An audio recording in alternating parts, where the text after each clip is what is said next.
What if I told you that the human mind, with all of its incredible creativity and complexity, actually runs on just one single, simple principle? Well, that's the pretty audacious theory from the inventor and futurist Ray Kurzweil that we're going to unpack today. His goal? It's nothing less than reverse engineering the very thing that makes us, us. The poet Emily Dickinson was on to something centuries ago when she wrote, "The brain is wider than the sky." And it really feels that way, doesn't it? It's like this infinite universe just tucked away inside our heads. But the big question is, what if we could actually map that universe? And that's really the ultimate question, isn't it? I mean, think about it. We've split the atom, we've mapped the cosmos.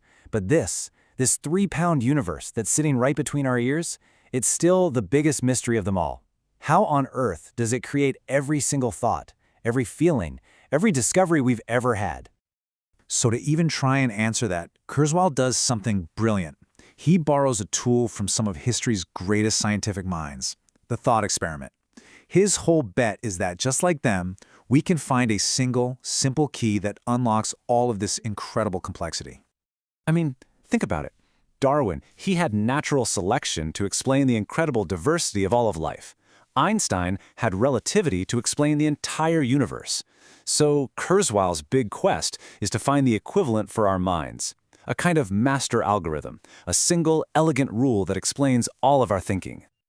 Okay, so where would you even begin to look for an algorithm like that? Well, the search leads us to the newest, most recently evolved, and you could say the most human part of our brain, the neocortex. A simple way to think about your brain is that it has two main parts. First, there's the ancient old brain. That's the part handling all the primal stuff, instincts, survival. But then, wrapped all around it is the new brain, the neocortex. And this is where all the magic happens. It's the home of language, of art, of science, pretty much every complex thought you've ever had. Now here's where it gets really fascinating. You'd probably expect that the part of the brain responsible for genius would be, just unbelievably complex. But what neurologists found was the complete opposite. The neocortex is actually built from a surprisingly simple, repeating little module. And Kurzweil's big idea is this. Its power doesn't come from a complicated design, but from repeating one simple job millions of times. And that job is recognizing patterns. And look, when I say it repeats that job over and over again, I am not exaggerating. Our neocortex has something like 300 million of these pattern recognizers, and they're all working at the same time. It's just simplicity, but scaled up to an absolutely breathtaking degree. So this brings us right to the heart of Kurzweil's big idea, which he calls the pattern recognition theory of mind. Okay, let's break down what that actually means for how we experience the world every day.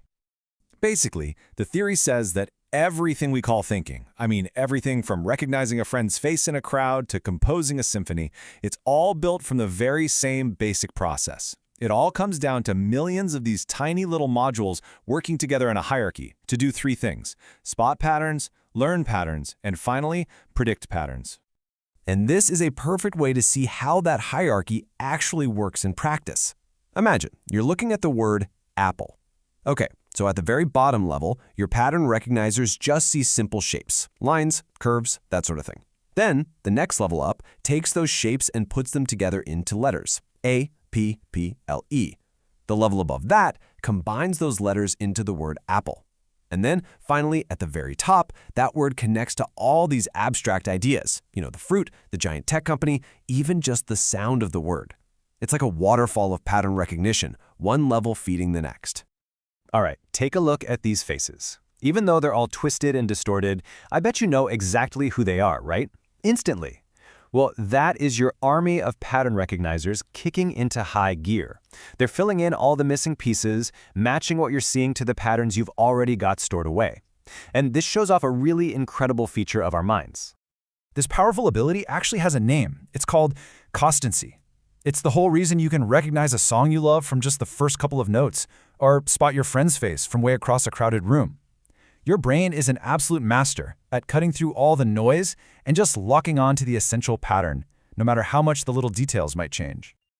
But for all of its incredible power, our brain also has some weird limitations. Try this right now. Say the alphabet forward. Simple, right? ABC, easy. Now try to say it backward. Z, Y, X. all of a sudden it's incredibly hard. So what's going on? Why can our super powerful pattern-recognizing brain do one so easily, but just completely fall apart on the other? Well, the answer reveals a really fundamental secret about how our memory works. It's basically a one-way street. We store patterns in a specific forward-moving order. A good way to think of it is like a trail of dominoes. You can easily follow the chain reaction from A to B to C, but the connections just aren't built to go the other way. You can't just hit rewind and play the recording backward. Okay, so let's put all the pieces together. If the human brain is, at its core, a massively powerful hierarchical pattern-recognizing machine, well, the implications of that are just staggering. Because if we really, truly understand the blueprint, then we can start to build one. And this is exactly where the theory makes a massive leap from pure biology right into technology.